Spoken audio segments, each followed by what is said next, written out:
جن حالت میں صرف قضا واجب ہے۔ اگر کوئی شخص روزے کی حالت میں اگربتی کا دھواں یا کوئی بھی بھاپ ناک یا منہ میں داخل کرے تو روزہ فاسد ہو جائے گا، مگر قضا رکھنا ہوگا۔ روزے کی حالت میں بھپارا یا انہیلر لینا، دوا یا پانی کی بھاپ کا بھپارا لینے سے تو روزہ فاسد ہو جائے گا۔ یہی حکم دمے میں تسکین کے لیے آلہ انہیلر کا ہے کہ اس سے بھی روزہ ٹوٹ جائے گا، مگر بعد میں قضا ضروری ہے۔ روزے میں درد کی دوا استعمال کرنا، روزے کی حالت میں درد کا کیپسول حلق میں ڈالنے سے روزہ ٹوٹ جائے گا۔ اسی طرح جان بوجھ کر الٹی کرنا، اگر روزے کی حالت میں قصدن کی تو منہ بھر کر ہونے کی صورت میں بالاتفاق روزہ ٹوٹ جائے گا، اور اگر منہ بھر کر نہ ہو تو امام محمد رحمۃ اللہ علیہ کے نزدیک روزہ ٹوٹ جائے گا، جبکہ امام یوسف کے نزدیک نہیں ٹوٹے گا۔ نقصیر کا خون حلق میں چلا گیا، اگر روزے دار کو نقصیر پھوٹی اور اس کا خون ناک سے حلق میں چلا گیا تو بھی روزہ ٹوٹ جائے گا۔ اسی طرح منہ میں پان دبا کر سو جانا، گٹکا یا کوئی چیز دبا کر سو جانا، اور اسی حالت میں صبح ہو گئی تو روزہ نہیں ہوا، قضا رکھے، کفارہ واجب نہیں۔ اسی طرح کلی کرتے وقت حلق میں پانی چلا جانا، نہاتے وقت یا وضو کرتے وقت یا کلی کرتے وقت حلق میں پانی چلا گیا اور روزہ یاد تھا تو روزہ جاتا رہا، قضا واجب ہے، کفارہ واجب نہیں ہے۔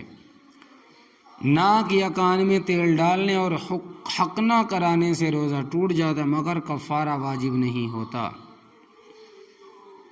حقنہ کہتے ہیں کہ پیچھے کے راستے میں دوا ڈالنا۔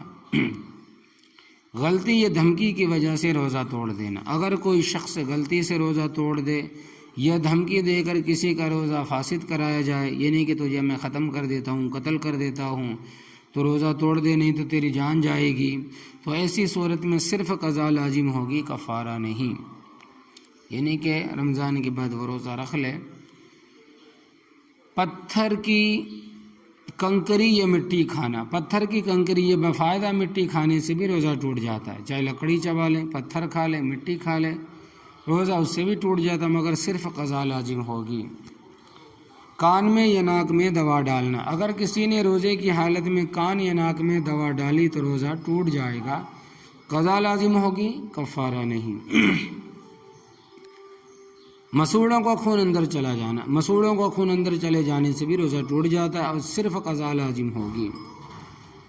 روزے کی حالت میں حقہ یا بیڑی سگریٹ پینا، روزے کی حالت میں حقہ یا بیڑی سگریٹ پینے سے روزہ ٹوٹ جاتا ہے، قضا واجب ہے، کفارہ نہیں۔ بوس و کنار کی وجہ سے انزال ہو جانا، اگر بیوی سے بوس و کنار کی وجہ سے انزال ہو گیا، چوما چاٹی کی وجہ سے انزال ہو گیا، احتلام ہو گیا تو روزہ ٹوٹ۔ احتلام کا مطلب یہ ہے کہ سونے کے بعد نہیں، بلکہ بیوی سے بوس و کنار کرنے کی وجہ سے انزال ہو گیا تو روزہ ٹوٹ جائے گا۔ سوتے کی حالت میں جو احتلام ہوتا ہے اس سے روزہ نہیں ٹوٹتا۔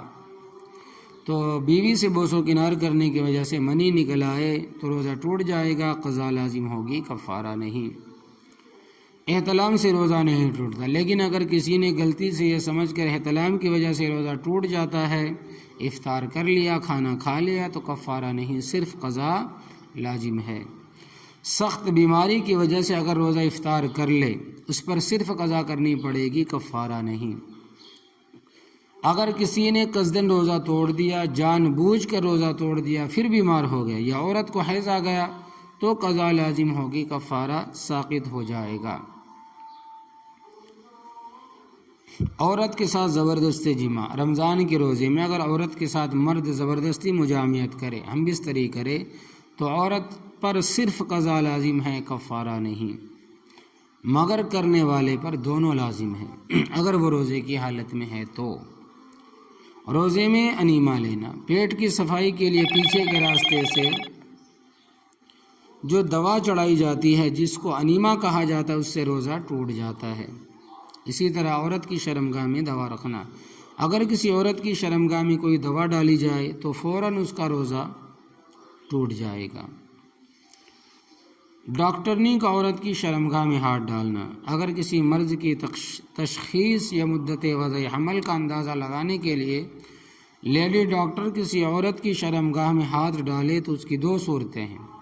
نمبر 1، اگر وہ خشک ہاتھ ڈالے یعنی سوکھا ہاتھ ڈالے جس پر پانی یا دوا کا کچھ اثر نہ ہو تو روزہ نہیں ٹوٹے گا۔ نمبر 2، اگر تر ہاتھ ڈالا، بھیگا ہوا ہاتھ ڈالا یا دوا وغیرہ لگا کر ہاتھ ڈالا تو روزہ ٹوٹ جائے گا۔